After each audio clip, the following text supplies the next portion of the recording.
ñaar ñi laa gis ñu am lu ñuy rëccu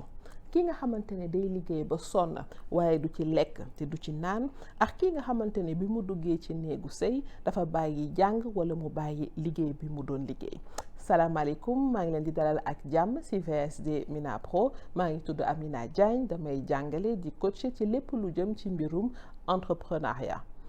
bu dee da nga nekk di liggéey nga jàpp ne liggéey rek mooy li nga xamante ne moo am solo ba loolu tax ba doo jox bopp sa waa kër, doo dugal sa bopp ci lépp lu jëm ci mbirum xale yi ak yooyu, mën na am boo demee ba ëllëg di nga am loo xamante ne dina la metti ndaxte njaboot bi soxla nañ koom, soxla nañ xaalis bi nga xamante ne moom la ñuy fayee seeni facture, moom la ñuy fayee seeni jàng, seeni lekk, waaye loolu doyul rek ci li nga xamante ne mooy dundal nit wala mooy dundal famille. kon bu dee am na loo xamante ne yaa ngi koy liggéey, sa xaalis boobu am na loo xamante ne sa njaboot moo ko moom, yow ci sa bopp yaa ko moom, ci di def ci loo xamante ne dafay dundal xol. loolu mooy andi ba boo liggéeyee ba sonn am lu tuuti loo xamante ne gis nga njëriñ bi, waaye gis nga njëriñ bi ci sa wàllu bopp. kenn xamul kañ lañ fiy jógee, au moins bu dee am na loo xamante ne am nga ci ay souvenir, am na loo xamante ne dund nga ci ak sa njaboot,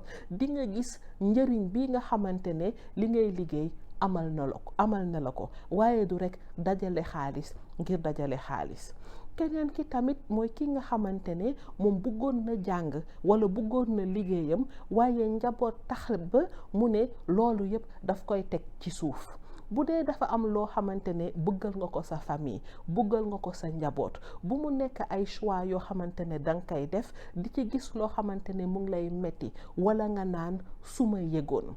tey jii nii mun nga xool ana loo xamante ne mun nga ko def nekk ak sa njaboot, nekk ak say doom, waaye nga xool tamit nan ngay defee ba lii nga xamante ne amal na la solo nga kiy gëstu walla nga continuer di si jàng même bu dee as tuut, ba nga xamante ne ëllëg say doom yi bu ñu màggee doo jàpp ne yow de heure bi nga xamante ne mënoon nga ci liggéey passé na, walla heure bi nga xamante ne mënoon nga ci liggéey jàll na, walla mënoon nga ci jàng jàll na. tey jii nii am na ay formation yoo xamante ne mun na nekk ay cours du soir yooy def, am na yoo xamante ne ci internet bi tamit mun nga ko xool di si jàng ba nga xamante ne yow du ne rek da nga bàyyi carrément lépp li nga xamante ne bëggoon nga ko